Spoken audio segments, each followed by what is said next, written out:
సజ్జల రెడ్డిని గెట్అవుట్ అన్నాడటండి. సజ్జల రెడ్డిని తీసారట ఎవరో కొత్త అయింది, మోహన్ సాయిరామో మోహన్ సాయి దత్ ఇది సంథింగ్ ఉంది. వాళ్ళ మోహన్ కొత్త సలహాదారుని పెట్టుకున్నాడట. సజ్జల రామకృష్ణారెడ్డిని తీసాడు. సజ్జల రామకృష్ణారెడ్డిని ఒకనే కదండి తీసేస్తా. ఇప్పుడు సజ్జల ఇక్కడి నుంచి రాస్తానండి.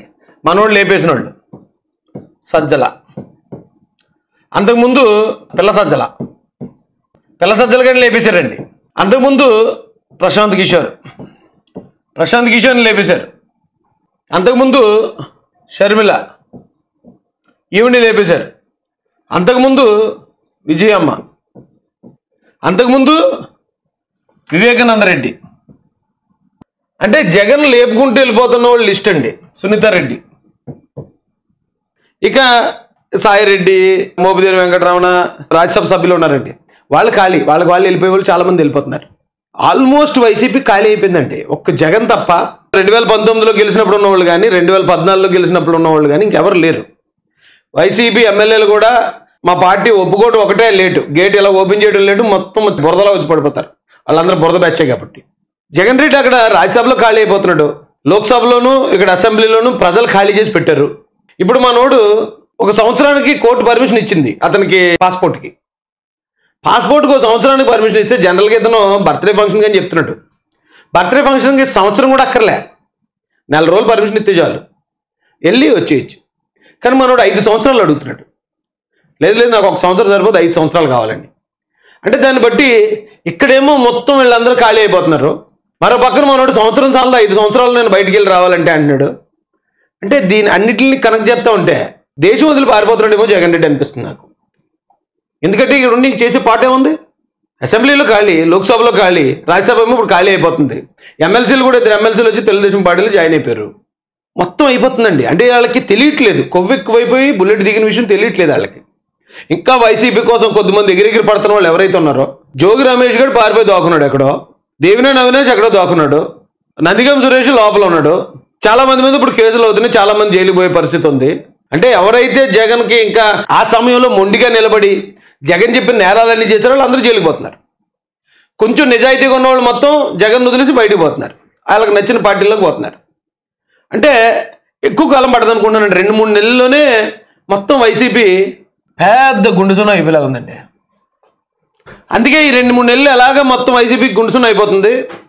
ఆ దారుణాన్ని నేను ఇక్కడ ఉండి చూడలేను. కాబట్టి ఇది జరిగే లోపే నేను దేశం దాటేస్తాను అనే ఆలోచన అయి ఉంటుంది అనుకుంటున్నాను జగన్ గారిది. ఇప్పుడు ఎవరో కొత్త సలహాదారుని వేశారట. అంటే మేము పార్టీని ఇంకా రన్ చేస్తున్నాం అనే ఒక అపోహ ఇక్కడున్న కార్యకర్తలు క్రియేట్ చేయడానికి తప్ప, ఇప్పుడు సలహాదారుడు ఏ సలహాలు ఇస్తాడు? ఇప్పుడే ఎలక్షన్లు ఉన్నాయి. ఇప్పుడు అసలు సలహాదారుడు పని ఏముంది?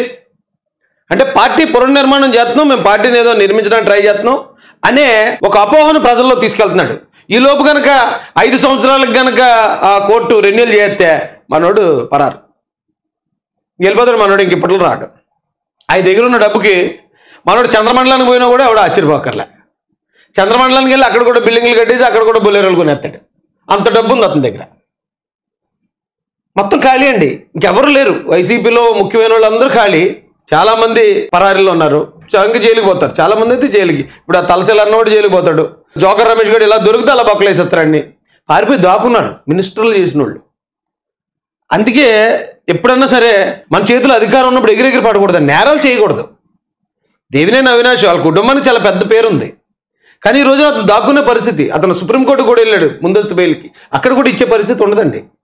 జోగి రమేష్ కూడా అయితే పరారైపోయి దాక్కోవడం ఏంటండి? నందిగం సురేష్ కూడా అక్కడ హైదరాబాద్లో దాక్కుంటే పట్టుకుని లాక్కొచ్చారు పోలీసులు. ఇప్పుడు మళ్ళీ ఈ బ్యారేజ్ గొడవ అదొక కేసు అయిపోతుందండి. ఇక నేను చాలా రోజుల నుంచి మాకు తెలుసండి, ఎందుకంటే మేము ఆ పార్టీలో పనిచేసి వచ్చిన వాళ్ళమే కదా. ఆ పార్టీలో పరిస్థితులు ఎలా ఉంటే మాకు తెలుసు కదా. విజయసాయిరెడ్డి ఏమో అడ్డంగా దొరికిపోయాడు ఒక రంకు గొడవలోకి. ఇంకా అలా చాలామంది అదే పరిస్థితిలో ఉన్నారు. ఇంకేముందండి పార్టీ? ఇంకా పార్టీ గురించి మేము మాట్లాడడం కూడా మా టైం బొక్క. ఇంకెక్కడి నుంచి జగన్ విమర్శించడం లేకపోతే వాళ్ళు చెప్పే అబద్ధాల గురించి మాట్లాడడం కూడా టైం బొక్కే. అయిపోయింది ఇంకా సినిమా. ఎవడన్నా ఓడిపోతాడు ఎలక్షన్లోని, కానీ ఎలక్షన్లో జగన్మోహన్ రెడ్డి మట్టు కొట్టుకుపోయాడు మొత్తం. అతను చేసిన పాపాలు అలాంటి పాపాలండి. 1-2 పాపాలు చేయలేదు. తల్లి దగ్గర నుంచి మొదలు పెట్టాడు. అతనికి ఓట్లు వేసిన వాళ్ళతో కూడా ఘోరాతి ఘోరంగా కన్నీళ్ళు పెట్టించాడు. ఘోరాతి ఘోరంగా. అతను అమ్మిన లెక్కర్ వాళ్ళండి 30-40 వేల మంది చచ్చిపోయి ఉంటారు. అది ఎవరికి లెక్క ఉండదు అది. ఎందుకంటే ఆ పక్కన ఎవడు చనిపోతాడు, ఎవరు ఎలా చనిపోయాడు అంటే తాగి చనిపోయాడు. ఆడు అప్పటికి 20 సంవత్సరాల నుంచి తాగుతున్నాడు, కానీ జగన్ మందు తాగిన తర్వాత చనిపోయాడు. జగన్ మందు అలాంటి మందు అమ్మేటండి. నాకు ఆ మందు తాగిన వాళ్ళు, ఇప్పుడు అలవాటు ఉన్నవాళ్ళు కూడా నాతో చాలామంది చెప్పారు, అన్న విపరీతమైన స్మెల్ వస్తుంది, అది దాంట్లో ఏదో లిక్విడ్ ఏదో కలిపేస్తున్నారట, స్పిరిట్ ఏదో కలిపేస్తున్నారట, అది ఎక్కువ మనం తాగిన తర్వాత బీభత్సం అయిపోతుంది అన్న అసలు అని చెప్పి, అసలు ఇప్పుడు దాకా ఉన్న మందు గురించి దాని బదులు నాటుసారా చల్లబెట్టరట. జగన్ రెడ్డి అమ్మే మందు కన్నా నాటుసారా చల్లబెట్టరట. జనరల్గా నాటుసారా తాగితేనే తొందరగా లివర్ పాడైపోతుంది, ఆరోగ్యం పాడైపోతుంది. కానీ జగన్ అమ్మే మందుతో పోలితే చాలా బెటర్ అని చెప్తున్నారండి. ఇప్పుడు ఆ మందు అతను డబ్బులు సంపాదించుకోవడానికి, కేవలం డబ్బులు సంపాదించుకోవడానికి అతను ఎక్కువ రేట్లు ఎట్టి మరీ అమ్మించుకున్నాడు. ఆ చనిపోయిన వ్యక్తి యొక్క భార్యకి జగన్ వల్ల చనిపోయాడని తెలియపోవచ్చండి. చనిపోయిన వ్యక్తి యొక్క కొడుక్కో కూతురుకో ఈ మర్డర్ చేసింది జగన్ అని తెలియకపోవచ్చు, కానీ దేవుడు అని కూడా ఒకడు ఉన్నాడు కదా, ఆయనకి తెలుస్తుంది కదా ఎందుకు చనిపోయాడు. చనిపోయేవాడికి కూడా తెలీదు ఆ చనిపోతున్నవాడు నన్ను చంపుతున్నది జగన్ అని. వాళ్ళు ఎందుకు చనిపోతున్నారో తెలియని పరిస్థితుల్లో 30 వేల మంది చనిపోయారు కేవలం జగన్ రెడ్డి ధనదాహం వల్ల. ఆ పాపాలు ఊరికే పోతాయండి? ఒక్క మాట అన్నందుకు, మాస్క్ ఇవ్వలేదు నాకు అన్నందుకు ఒక పెద్ద వయసు తల్లి కొడుకు, పెద్ద వయసు తల్లి ఉంది అతనికి, డాక్టర్ సుధాకర్, పిచ్చోడిని చేసి పిచ్చి హాస్పిటల్లో పెట్టి అతనికి తప్పుడు మందులు ఇచ్చేసి అతను బ్రతుకుండగానే చావు అతనికి చూపించి అతను చంపేశారు. ఆ పాపం ఊరికే పోద్దండి? కాపాడాల్సిన పోలీసులే అన్యాయాన్ని ఎదిరించాడైన కుర్రోడిని పోలీస్ స్టేషన్లోనే కూర్చోబెట్టి పోలీస్ డ్రెస్సులతో, పోలీస్ షూట్లతో అతను చుట్టూరా రౌండప్ చేసి అతను చావ చెద్దగొట్టి, అప్పుడు దాకా ఆ కుర్రోడు ఏమనుకుంటుంటాడంటే నాకు కష్టం వచ్చింది, పోలీసులు నన్ను కాపాడుతారు అనుకుని ఉంటాడు. అలాంటి పోలీసులే రౌండప్ చేస్తే కంచే చేను వేసినట్టు కదండి. చావగొట్టి చెవులు మూసి అక్కడికక్కడే గుండు కొట్టేస్తే ఇంకెవరికి చెప్పుకోవాలి? ఎమ్మెల్యే ఇది చేయించింది, పోలీసులు చేశారు, వీళ్ళందరికీ కూడా సీఎం సపోర్ట్ ఉంది. ఒక సాధారణ యువకుడు ఎక్కడ పోతాడండి ఆ సీతానగరం ప్రసాద్? ఇలాంటి పాపాలన్నీ చేశాడు కాబట్టి జగన్ రెడ్డి ఈరోజు నీ దుస్థితి వచ్చింది. ఊరికే రాలేదు, అతను స్వయం కృతాపర. అతను ఎవరు పాడు చేయలేదు, ఈ సజ్జల రెడ్డి పాడు చేయలేదు, భార్గవ్ గారు పాడు చేయలేదు, ప్రశాంత్ కిషోర్ పాడు చేయలేదు, వీళ్ళు ఎవరు పాడు చేయలేదు. జగన్ తనను తానే పాడు చేసుకున్నాడు, తన నెత్తి మీద తానే చేయబెట్టుకుని భస్మాసు రస్తం పెట్టుకుని భస్మం అయిపోయాడు, నేల మట్టం అయిపోయాడు. మేము అప్పుడు ఎప్పుడు చెప్పుకుంటూ వచ్చేవాళ్ళు, అతన్ని వ్యతిరేకించిన తర్వాత కూడా ఇది కరెక్ట్ కాదు, నీ ఓట్ బ్యాంకే ఇక్కడున్న ముస్లింలు కానీ, క్రిస్టియన్స్ కానీ, దళితులు కానీ, వాళ్ళే నేను 2014లో కూడా 67 సీట్లు నెగ్గించారు. వాళ్ళని చంపించేస్తున్నావు, అబ్దుల్ సలాంని చంపించావు. ఇక్కడ వాళ్ళ మీద వ్యతిరేకంగా వచ్చిన చట్టాలకు నువ్వు సపోర్ట్ చేసావు, ముస్లింలకు వ్యతిరేకంగా వచ్చిన చట్టాలకి. ఇక్కడున్న క్రిస్టియన్స్ మీద లేనిపోయిన చట్టాలు తీసుకొస్తున్నావు. దళితులు నువ్వంటే ప్రాణం ఇచ్చేస్తాం మేము, మీ నాన్నగారి మీద ఉన్న ప్రేమతో నీ కోసం ప్రాణాలు ఇవ్వడానికి సిద్ధపడిన వాళ్ళు మమ్మల్ని చంపేస్తున్నావు, నువ్వు మా పథకాలు రద్దు చేస్తున్నావు, మేము ఎంతో ఆరాధించి అంబేద్కర్ గారి పేరు తీసి నీ పేరు పెట్టుకుంటున్నావు, నాశనం అయిపోతావు జగన్, నీ కొమ్మను నువ్వే నరుక్కుంటున్నావు. ఎప్పటి నుంచో చెప్పుకుంటూ వస్తున్నాం. వినాశకాలే విపరీత బుద్ధి అంటారండి. నాశనం అయిపోయేవాడికి ఎవడేం చెప్పినా ఎక్కదట. విభీషణుడు కూడా రావణాసురుడికి అలాగే చెప్పాడట, రానే వద్దురా బాబు సీతాదేవి జోలికి వెళ్ళకో, శ్రీరామచంద్రుడు వచ్చి తొక్క తీస్తూ డోలు గడ్డెత్తాడు అని చెప్తున్నాడు. వినలేదు, ఏంటో ఎందుకంటాడు, నాశనం అయిపోయినట్టు రాసిపెట్టి ఉంది, ఎందుకంటాడు. అలాగే ఇక్కడ జగన్ రెడ్డి కూడా వినలేదు, నాశనం. 2029 ఎలక్షన్కి జగన్మోహన్ రెడ్డి కంటెస్ట్ చేసే పరిస్థితిలో పార్టీ ఉండదు.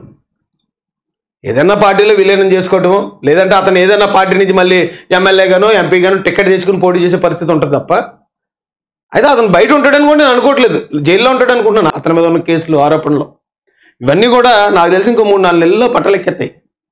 పట్టలెక్కేసేంటే వెళ్ళిపోతాడు లోపలికి. మళ్ళీ ఇన్ని పాపాలు చేశాం కాబట్టి ఇలా నాశనం అయిపోయాం అనుకోవట్లే, ఇంకా అంతకన్నా పెద్ద పాపం చేయడానికి రెడీ అయ్యారండి. 1,00,000 మంది అమాయకులు, వాళ్ళు ఎందుకు చనిపోతున్నారో కూడా తెలియకుండా వాళ్ళని ముంచి చంపేద్దాం అనుకున్నారట. అయ్యి బాబోయ్, ఎక్కడన్నా ఉందండి ఇలాంటిది? ఇప్పుడు ఈయన ఉంటాడండి కేవీపీ,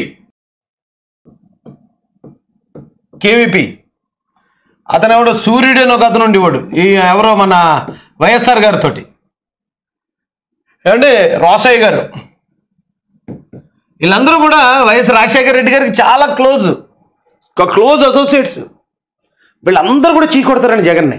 జగన్ అంటే ఎవరో తెలియనోడు, జగన్ బుద్ధి అంటే ఏంటో తెలియనోడు ఇక్కడ గ్రామాల్లో ఎక్కడన్నా ఉండి ఆడు ఫ్యాన్ గుర్తు పెట్టుకుని ఆడు తొళ్ళ కొట్టేసుకుంటున్నాడు తప్ప జగన్ అంటే ఏంటో తెలిసిన వాళ్ళు ఒక్కరు కూడా జగన్తో లేరు. ఒక్కరు కూడా. ఒక్క భారతం ఉంది, ఇంకా భార్య కాబట్టి తప్ప. పైగా ఇద్దరు కూడా మంచి కోఆర్డినేషన్తో ఉంటారట.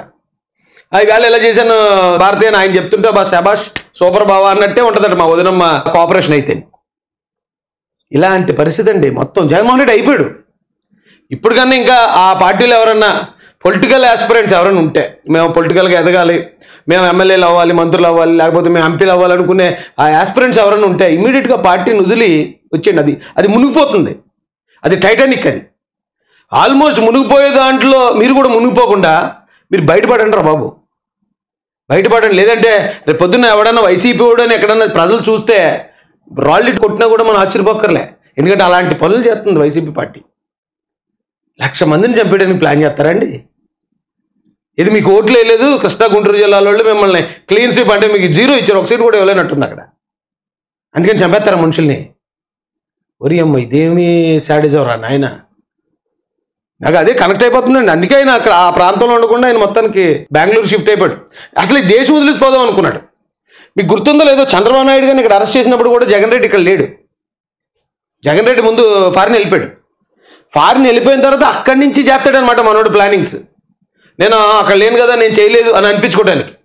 అలాగే మనోడికి నిజంగా కోర్టు పర్మిషన్ ఇచ్చేసి ఆ పాస్పోర్ట్ కనుక ఫోర్స్లో ఉంటే ఈ ఢీ కొట్టడం, బోట్లు వచ్చి ప్రకాశం బ్యారేజ్ ఏదైనా డ్యామేజ్ అయిపోవటం, ఈ 1,00,000 మంది చచ్చిపోవటం, ఈ టైంకి మనోడు లండన్లో ఉంటాడు.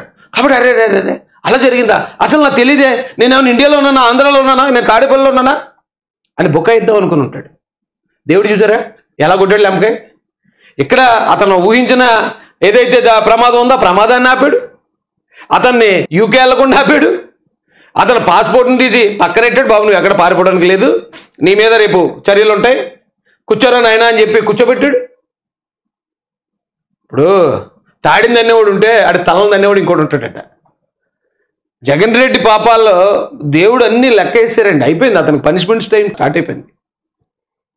లేకపోతే ఇలా సొంత వాళ్ళే వదిలిపోరు. సజ్జల రెడ్డి వదిలిపోవడం అంటే సాయిరెడ్డి కూడా బీజేపీలో జాయిన్ అయిపోతున్నాడు అన్నారు. సాయిరెడ్డి ఆయన రాజ్యసభ ఎంపీ కదా, అతను కూడా బీజేపీలో జాయిన్ అయిపోతున్నాడు. ముఖ్యమైన వాళ్ళందరూ కొంతమంది బీజేపీలో, కొద్దిగా టీడీపీలోకి వచ్చేస్తున్నారట. అయిపోయింది. ఇది ఎవరూ చేయలేదు, ఆయనకి ఆయనే చేసుకున్నాడు సొంతంగా.